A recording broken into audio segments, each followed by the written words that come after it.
नहीं पता था कि भगवान को क्या मंजूर था कि मेरी लाइन चलते चलते कभी कट हो सकती है, मुझे नहीं पता था। लेकिन मेरे जीवन में एक मनुष्य घड़ी आई, एक ऐसा दौर आया मेरे जीवन में, उस दिन को मैं याद करती हूँ तो मेरी पूरी रूह कांप जाती है। मैं आज से 17 साल पहले की बात बता रही हूँ, एक दो दिन की कहानी नहीं है। आज से 17 साल पहले 2009 शिक्षक दिवस का दिन था। हमारे जितने भी टीचर हैं उनको पता होता है, शिक्षक दिवस का दिन था। 5 सितंबर का टाइम था, तारीख 5 थी और 5 सितंबर को मेरे हस्बैंड ने मेरे से बोला कि मुझे मेरे मामा के गांव जाना। ये बोल के घर से निकले और बोले मैं शाम को घर आता हूँ। ये बोल के जैसे आप लोग भी बोल के जाते होंगे कि मैं नुक्ते में जा रहा हूँ, पगड़ी में जा रहा हूँ, शादी में जा रहा हूँ, मैं शाम को घर आ जाऊंगा। ऐसे मेरे हस्बैंड मुझे घर से बोल के निकले और वो गांव गए, वहां पर दिन भर रुके और शाम को 6 बजे तक मेरे से बातचीत होती रही। मैं निकल आया हूँ, यहाँ तक हूँ, वहां तक हूँ, वहां तक हूँ, लेकिन 6 बजे के बाद उन्होंने मेरा फोन उठाना बंद कर दिया। जैसे मेरा फोन उठाना बंद करा तो मैं परेशान होने लगी कि मेरा फोन क्यों नहीं उठा रहे, उनसे मुझे वो मेरे से क्यों नहीं बात कर रहे हैं, उनको क्या तकलीफ आ रही है। ऐसा मैं परेशान होने लगी। 7 बजे, 8 बजे, 9 बजे, 10 बजे, 11 बजे, रात की 12 बज गई, सुबह हो गई, सुबह की 5 बज गई, 6 बज गई और मेरे ससुराल से एक मैजिक रिक्शा मुझे लेने के लिए आया और उस मैजिक रिक्शे के अंदर मुझे बिठाया, मेरे 4 बच्चों को बिठाया और मेरे ससुराल, मेरे गांव के तरफ मुझे ले जाने लगे।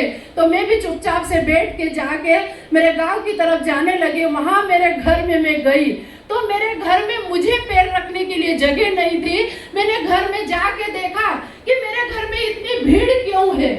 जब जाके देखा, एक 10 से 15 मिनट खड़ी हुई और इतनी देर में एक काली पन्नी में इतने बड़े कोई व्यक्ति को लपेट के ला रहे थे और ला के मेरे सामने सुला दिया।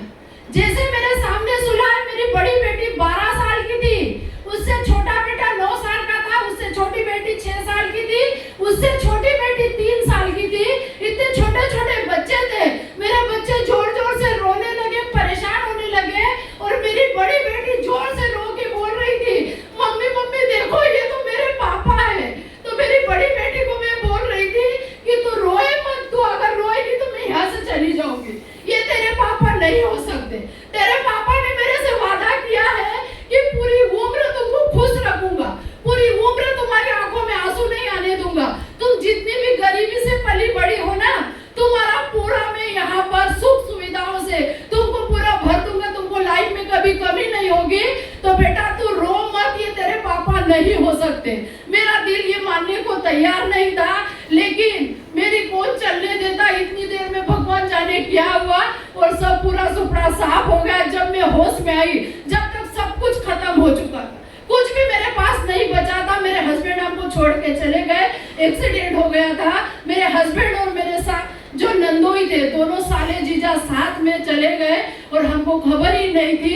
वहां से मेरी जर्नी स्टार्ट हुई, वहां से मेरी जिंदगी की शुरुआत हुई।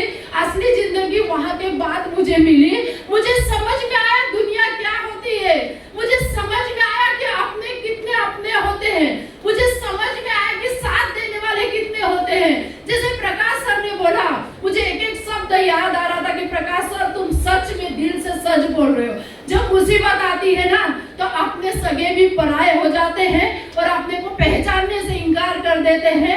तो 2009 में 5 सितंबर को मेरे घर की दाल रोटी की जो जुगाड़ थी, जो व्यवस्था थी, वो वहां से खत्म हो गई। 15 दिन मेरे ससुराल में रही। 15 दिन के बाद 16वें दिन मेरे छोटे छोटे बच्चों को लेके जब मैं मेरे घर आई तो मेरे साथ में कोई खड़ा नहीं था। मेरे बच्चे रास्ता देखते थे, मेरे पापा कब आएंगे। मेरी छोटी बेटी 3 साल की थी, वो मेरे से पूछती थी मम्मी पापा कहाँ चले गए, पापा क्यों नहीं आते, पापा क्यों नहीं दिखते। उनके सवालों के जवाब देना मेरे लिए मुश्किल हो गया था। जैसे तैसे मैंने अपने आप को संभाला और बच्चों की दाल रोटी के लिए सब मुझे माता बहनें समझाने लगी, माँ भी तू है, बाप भी तू है, रोती रहेगी तो बच्चों का क्या होगा। तेरी कोई सरकारी नौकरी नहीं थी, तेरा कोई बैंक बैलेंस नहीं है, तो बच्चों को क्या खिलाएगी, बच्चों को कैसे संभालेगी, तेरा होगा क्या। तो मुझे खुद को समझ में नहीं आता था कि मैं 3 बेटियों की परवरिश कैसे करूंगी।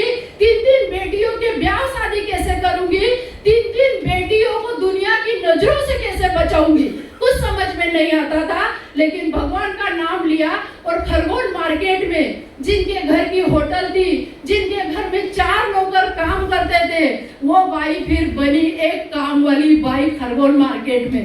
खरगोन मार्केट में मैं काम ढूंढने निकली तो मेरे एजुकेशन के हिसाब से, मेरे अनुभव के हिसाब से मुझे देखते हुए खरगोन मार्केट में मुझे काम मिला, झाड़ू पोछा और कपड़े बर्तन का। 3000 रुपए महीने से मैं काम वाली बाई बनी और मेरे बच्चों की दाल रोटी के लिए मैं 12 घंटे ड्यूटी करने लगी। बच्चों की दाल रोटी के लिए 12 घंटे 7 से 7 ड्यूटी करने लगी। और मैं जब ड्यूटी जाती थी, जब भी मेरे बच्चे सोए रहते थे, ड्यूटी से आती थी, जब भी मेरी छोटी 2 बेटियां सो जाती थी, मुझे नहीं मिलती थी। बड़ी बेटी मेरे से बोलती थी, मम्मी तुम क्या इतनी लंबी ड्यूटी करते हो, बच्चे मुझे दिन भर बहुत परेशान करते हैं। मैं बोलती थी कि बेटा मैं तुमको लेके बैठूंगी तो हम भूख मर जाएंगे, कोई सहारा नहीं अपना। लेकिन अगर तूने थोड़ा सा सपोर्ट कर दिया, बच्चों को संभाल लिया, तो भगवान कोई ना कोई तो रास्ता अपने लिए देखेगा और अपने लिए कोई अच्छा ऐसी कोई अपने लिए रोजगार मिल जाएगा जो तुम भी खुश हो जाओगी, मैं भी खुश हो जाऊंगी। ऐसा सोच के मैं काम पे निकल जाती थी। भगवान से प्रार्थना करती थी कि क्या मेरी यही जिंदगी रहेगी, क्या मेरे बच्चे ऐसे ही तड़पते रहेंगे, क्या मेरे जीवन में यही संघर्ष रहेगा। तो भगवान ने मेरी प्रार्थना को स्वीकार किया। आप लोग बहुत भाग्यशाली लोग हो जो एसी के हाल में पूरे सिस्टम के साथ प्रोग्राम को देख रहे और सुन रहे हो। मैं इतनी भाग्यशाली नहीं थी, हम लोग इतने आपके जैसे भाग्यशाली नहीं थे।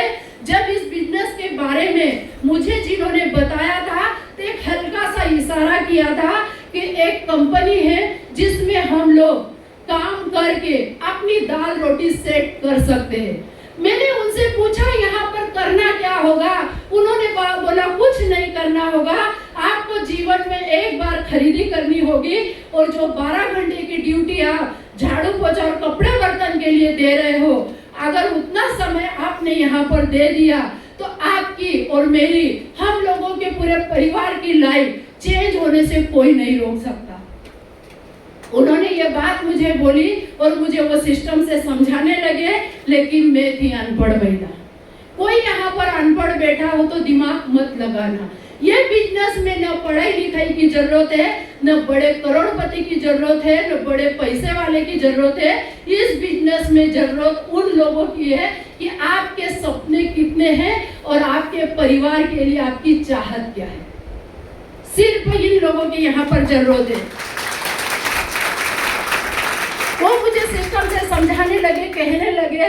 मैं उनकी बात पे थोड़ा थोड़ा भरोसा कर रही थी, थोड़ा थोड़ा नहीं कर रही थी। क्यों नहीं कर रही थी? जैसे इस हॉल के अंदर कोई तो बुजुर्ग आप लोगों को पकड़ के लाया होगा कि चलो आज एक बड़ा प्रोग्राम है, वहां पर देखना क्या होता है। कोई तो बच्चा आपको पकड़ के ले आया होगा कम उम्र का, आप अनुभव में ज्यादा होंगे, आप उनसे एज में ज्यादा होंगे, आप उनसे पैसे में ज्यादा होंगे, तो आपको कोई कम उम्र का बच्चा लेके आया होगा। लेकिन दिमाग मत लगाना, जो भी आपको इस हॉल के अंदर लाया है, सिर्फ दिमाग ये लगाना कि वो व्यक्ति लेकर कहाँ आया है। ये बहुत बड़ी बात है। तो जो बच्चा